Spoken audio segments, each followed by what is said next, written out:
Привет всем хорошим людям. Друзья, сегодня будет необычный выпуск. Я впервые вам доставлю мучения и заставлю страдать. Я просмотрел все пропагандистские передачи Республики Беларусь за эти выходные. Сделал вам маленькую подборку. Там про Украину, там про святой лик Лукашенко, там, что это Господь, который правит, и почему Всебелорусское народное собрание, которое пройдет через 3 дня, нельзя, чтобы люди выходили на улицу. Потому что есть два варианта. Либо мы вам зашлем террориста, и он всех подставит. Либо же, если вы только выйдете, мы не выпустим из тюрем ни одного заложника. Но я хотел, чтобы мы смотрели это с улыбкой. Потому что эти идиоты работают только для одного диктатора. Нормальные это люди все понимают. Давайте помучаемся, но с улыбкой. Поехали.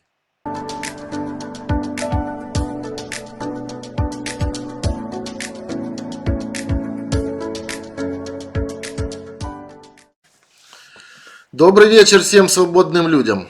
Добрый вечер, Украина, Беларусь. Беларусь, вы думали, что в связи с событиями, которые происходят у нас в Украине по закрытию пропагандистских каналов, связанные в России с митингами свободных россиян, я перестал следить за повесткой дня? Вы ошибаетесь. Я не только следил, а очень внимательно смотрю, что там происходит.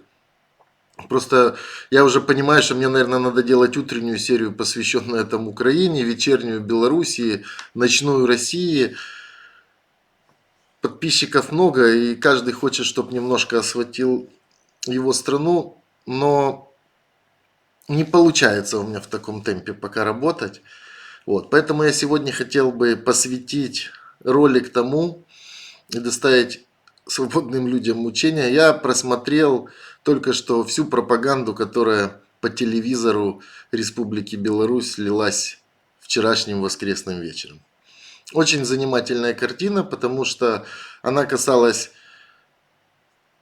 закрытия на Украине каналов.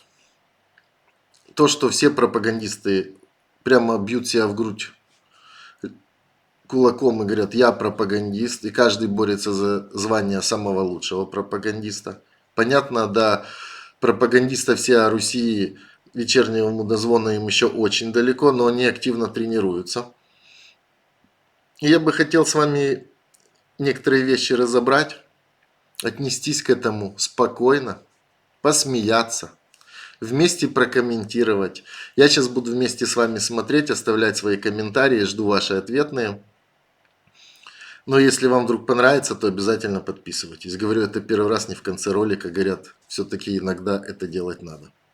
Итак, друзья, начинаем мы с того, что мы не можем представить лесенку всех этих пропагандистских каналов без самого главного пропагандиста, который их учит. Потому что ихний тренер рассказывает: теоретически вы можете жить очень хорошо, когда вы пропагандисты на стороне диктатора.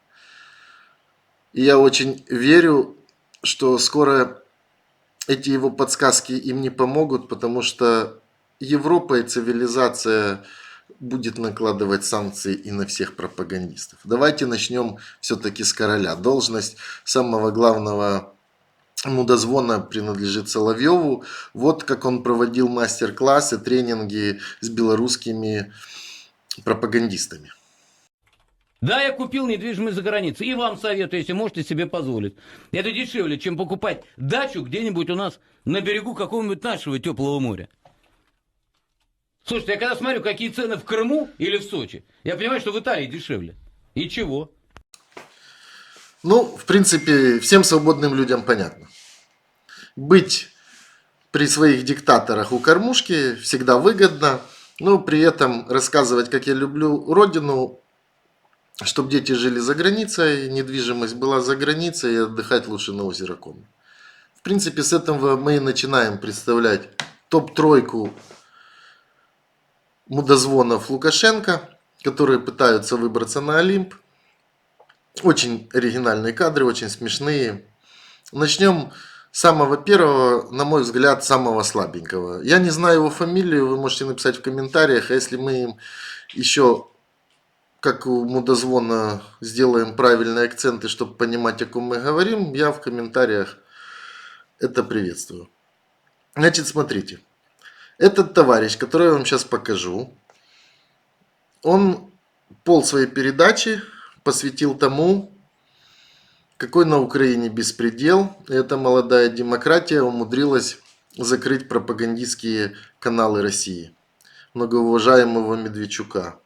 Потому что единственный канал с Украины, который после того всего беспредела, что произошел в Республике Беларусь, прилетел к нему на пресс-конференцию вместе там Симонян и тому подобное, это был 112 телеканал.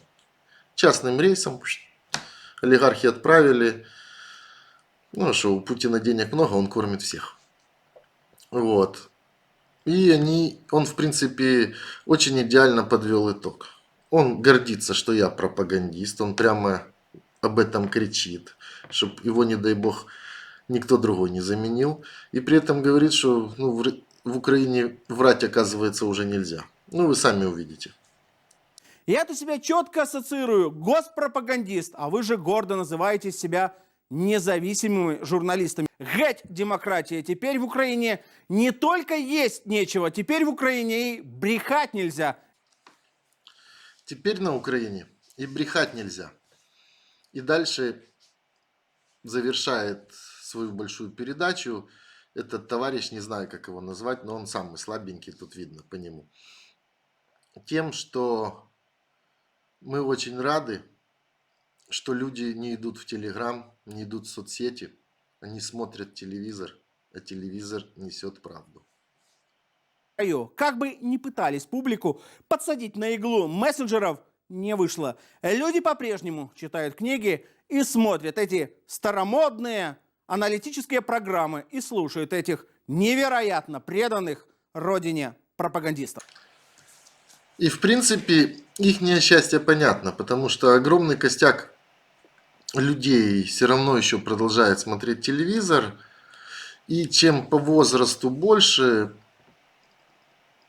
человек, тем он больше поддерживает диктатора. Потому что недавно, вот я сегодня утром читал где-то отчет, разница между Навальным и сейчас и Путиным, то по уровню 18-25 лет они по уровню поддержки сравнялись. Но чем идет возраст ниже, тем, соответственно, у Путина там 60 плюс вообще космическое преимущество. И не зря эти от диктатора пропагандисты получают много денег, потому что вот есть потрясающее видео, буквально ему 2 дня, минутное, я на Россию переключусь, к чему приводит пропаганда. Навального посадили, вы рады? Что? Навальный в тюрьме, вы рады? Очень.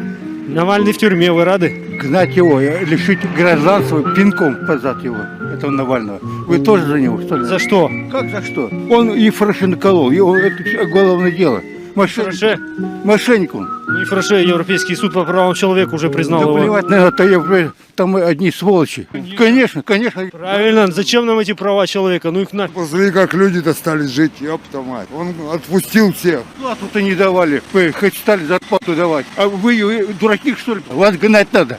Кого нас? Либералов. Вы рады? Да, я рад. Это нужно было сделать давно. К сожалению, прощали. Теперь все нормально будет. Заслужил. Чем? Ну,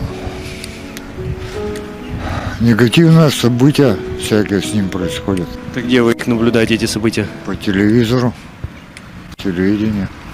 Как вы отреагировали? Хорошо, так и надо. Его вообще надо пристрелить. Ну а за что? За то, что он предатель Родины, предатель России. Он Чем предал? Да всем. Он выступает против правительства, против руководящей партии. То есть это преступление? Да, я считаю, что да. Навальному дали 2,8 года за взятку. Или за что? Да фиг его знает за что. Ну а как вы считаете? Дети из-за границы учатся. Он с агентами разговаривает с английскими в 2012 году. Зря вы это все делаете. Конечно. Вы думаете, зря спрашиваем. Вы думаете, лучше, что ли, жить будете? Нет, не будете. Так вы нам не дадите же. С ворами жить не будете хорошо. Как вы отреагировали на это? Положительно. Правильно поступили. Обязательно. Таких людей вообще надо из страны выгонять. Каких таких? А вот таких, как Навальный. Это предатели Родины. Чем предал, если не секрет? Вы телевизор вообще-то смотрите? Телевизор? Новости вообще смотрите? Я нет. Нет, вот это очень... А вы смотрите интернет? Я в эту помойку не лезу. Ну, видите, интернет-помойка, все. То есть то, что там общаются свободные люди и есть другие мнения, это... И я думаю, еще лет 10 мы будем мучиться с этим однозначно, потому что у людей другая картина мира. Они дальше своего, не знаю, города ничего не видели, и им кажется, везде все так. А по телевизору говорят, что там в Европе с голода умирают, и в Украине умирают с голода все. Вот поэтому вот так происходит. Ладно, вернемся к нашему рейтингу белорусских пропагандистов на этих выходных. Второе место я тоже даже не стал разбираться, вы уж меня простите, смотреть фамилии, хватает тех мучений, что мне приходилось смотреть полностью программу. Остальные два пропагандиста главных, их не все выпуски посвящены Всебелорусскому народному собранию. Тому концерту, который ожидается через 3 дня, где вроде как бы соберутся представители Беларуси и будут задавать Лукашенко вопросы. Но у них страх абсолютно в двух передачах одинаковый. Я вам вставлю вставки. А вдруг выйдут люди? А вдруг во время того, как придут эти зомби, там же в этом белорусском собрании участвуют кто? Депутаты, все, кто фальсифицировал выборы, и главы предприятий. Все. Оппозицию не пригласили, потому что она это не признает. А раз не признает, значит мы сами будем решать. А раз сами будем решать, значит мы на всех плевали. Но при этом пропагандисты очень боятся, что вдруг люди выйдут. Потому что ни для кого не секрет, телеграммы белорусские наполнены тем, что, ребята, давайте им покажем, что это действие как бы без большей части населения нелегитимное. И это неправильная штука. И давайте возьмем там отгулы и выйдем. И они в панике в одном видео нежно пытаются обойти, сыграть там на чувствах людей. Но это мы подойдем к главному топ-1 пропаганды. А этот начинает усиленно запугивать. Смотрите, как они запугивают людей, чтобы только во время белорусского собрания не было митингов. Господа сторонники перемен, вы поймите одну простую вещь. Вот на следующей неделе Всебелорусское народное собрание, и вас позовут на марш. Вы-то, возможно, искренне будете идти на мирную акцию. И таких вас придет 1000, 2, 3. Но среди вас будет один человек, один такой смельчак, который бросит коктейль Молотова. И счет пойдет на секунды, за которые все 3000 участников будут отработаны как террористы. Того, кто бросал, конечно, установят, но потом. И нет иного способа найти его, кроме как отработать всех вас.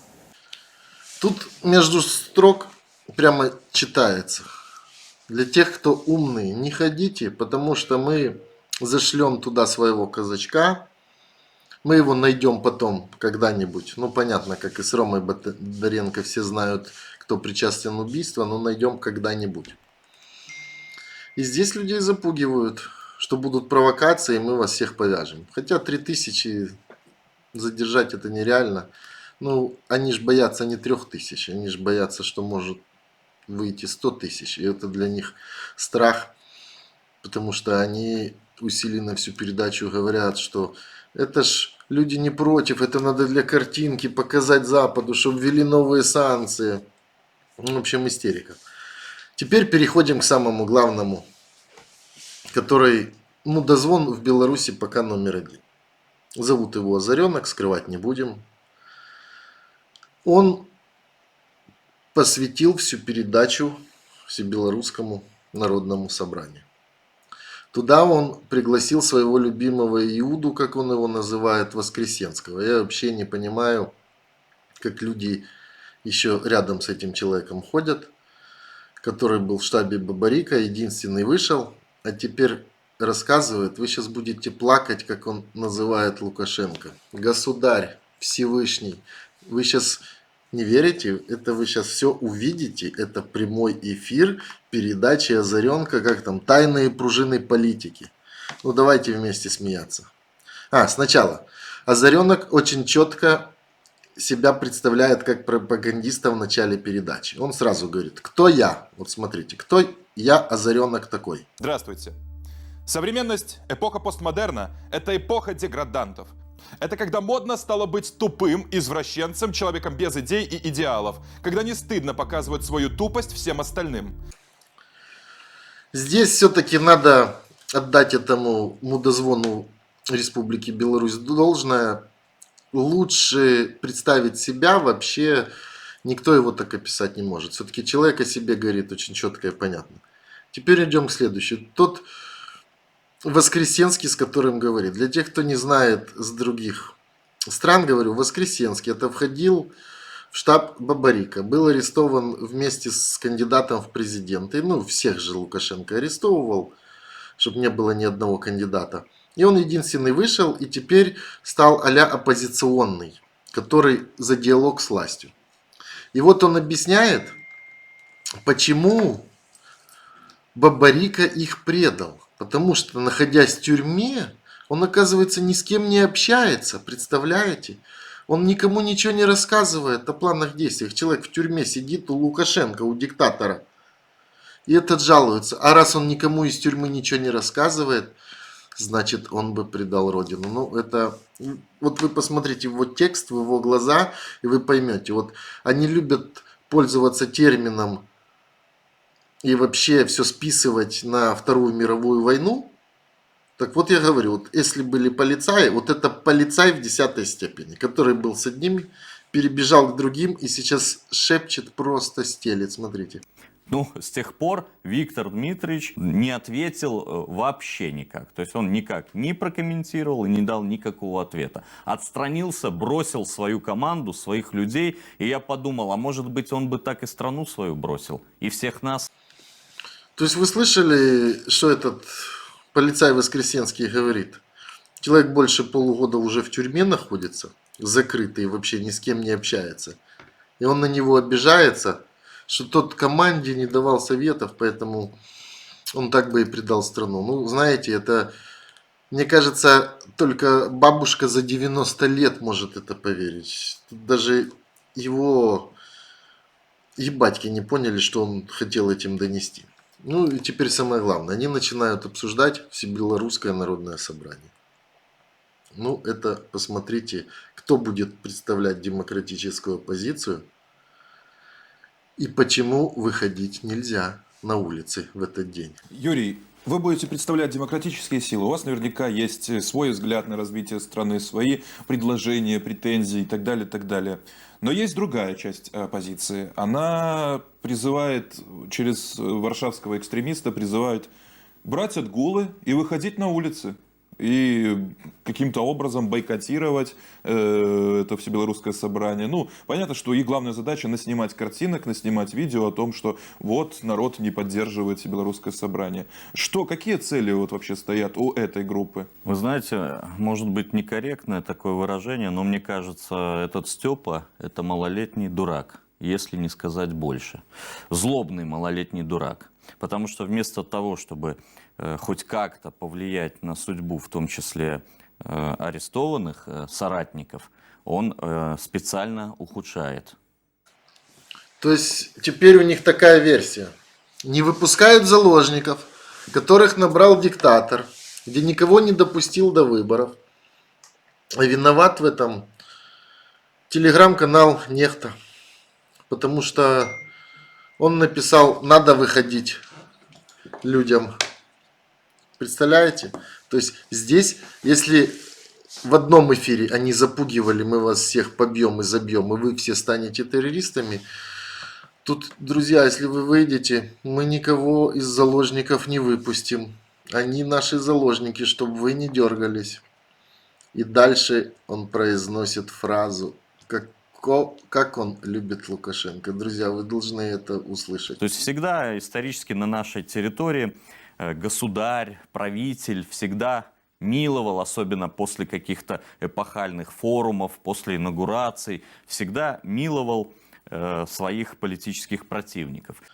То есть вот такую себе демократическую оппозицию сделали из полицаев, где государь, государь, правитель, Господь Бог, все.